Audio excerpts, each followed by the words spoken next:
and Studs! Speed Champions fans, welcome back to the Sprues and Studs Garage.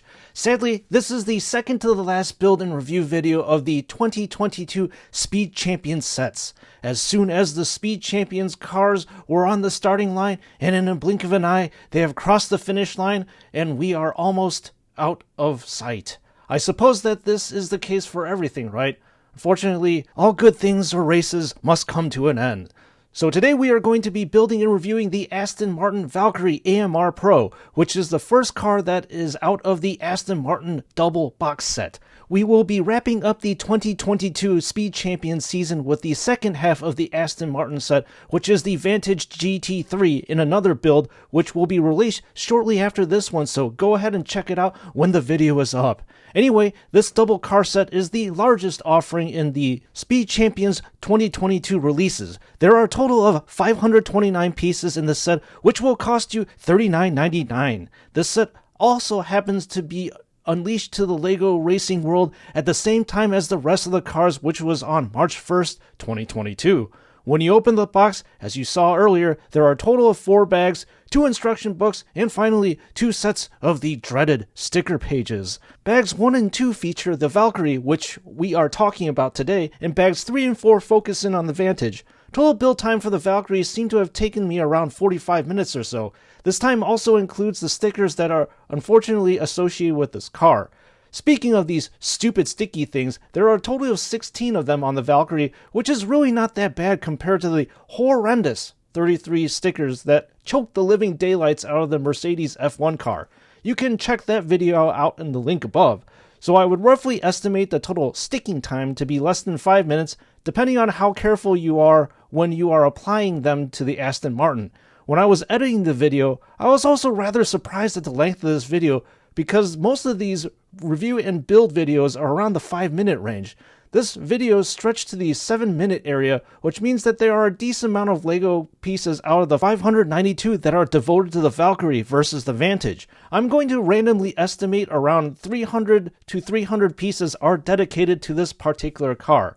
If you have been watching or are experienced with the Speed Champion sets, when you first open up the bag, all of them start off with building the race car driver, which this set features a fiercely and competitive lady racer who is sporting an AMR racing suit. As you saw, she has a separate hairpiece along with the quintessential helmet for all drivers of the Speed Champions cars. After the driver is speedily assembled, the build then focuses on building the rear of the car, and when you open up bag 2, you build the front of the car and finally finish the rest of the set.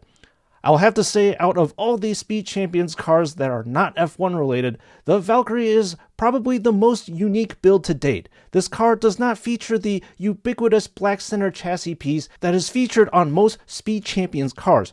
Nope. In this build, you are literally building the car from complete scratch without a center point to build off of. You start building the rear of the car as stated, and then you use a bunch of techniques and build up the chassis of the car from the rear. For example, to build the body of the car, you use 2 pieces that are normally reserved for attaching the wheels to the car to form the chassis, which I thought was clever and unique. Another interesting building technique was using the Technic piece at the center of the car to represent the middle wing that dominates the real car. This again is fixed to the real car using, surprise surprise, more techniques. After the pieces are exhausted out of bag 1, you then move on to the second bag, in which you immediately start building the front diffuser and the front of the car. The front diffuser is then attached to the rest of the car using, yet again, a peg and socket element taken out of the Technic playbook yet again. I'm also happy to report that all the headlights and the taillights are either pre-printed Lego pieces or use real Lego pieces to represent them. So in the Valkyrie's case, the headlights are custom pre-printed and the taillights use, well, regular Lego pieces. Another thing that I found was really cool was that the wheels also use custom pre-printed pieces that I believe cannot be found in any set except this one. I really like how Lego is starting to use customized pieces for this Lego Champion set, which makes these cars really unique. Speaking of unique, the real-life Valkyrie AMR is, well, quite the car. In fact, the car is so unique that there are, or were, a total of 25, now purportedly 40 of them, that were produced, and much to no one's surprise and not shocking, all 25 or 40 of these beasts are all spoken and accounted for. The regular version costs a stratosphere-touching $3 million, where the AMR Pro is in deep space with a cost of $3.5 million. Seriously, where the heck can I get that kind of money? Get in the action, right? Nevertheless, this hyper machine is powered by a beefy 6.5-liter naturally aspirated engine that is purportedly capable of spitting out a chassis-warping 12 to 1300 horsepower.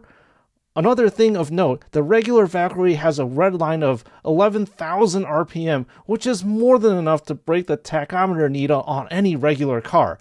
I'm going to presume that this unholy thoroughbred whines similar to the delightful siren-like horsepower of a bike or F1 car. Alright folks, we are down to the end of this video. Now the real question of whether this Lego model looks like its real life sibling, my answer is kind of. As I have said before and I'll say this again, it is very hard to mimic the look of a real life car with so little pieces. You can only get a semblance of a real car shape if the sets have a piece count in the thousands and not lower hundreds like this one. It is very hard to capture the elegant and graceful lines of a supercar with chunky Lego pieces. For example, I think that the huge rear spoiler looks quite spot on. The middle wing on the car looks quite good as well. Where the Lego car misses its mark overall is the body shape and the front diffusers, which look a little out of proportion to me. Overall, this is still a good looking Lego model that has elements of the real car in it. Brick family, thank you for subscribing and thank you for watching and your continued support of this channel. I know I have not said it enough in the recent videos, but my gratitude for you all has not changed. This is your wannabe hypercar owner, Spruce and Studs, and I will see you all in the next build.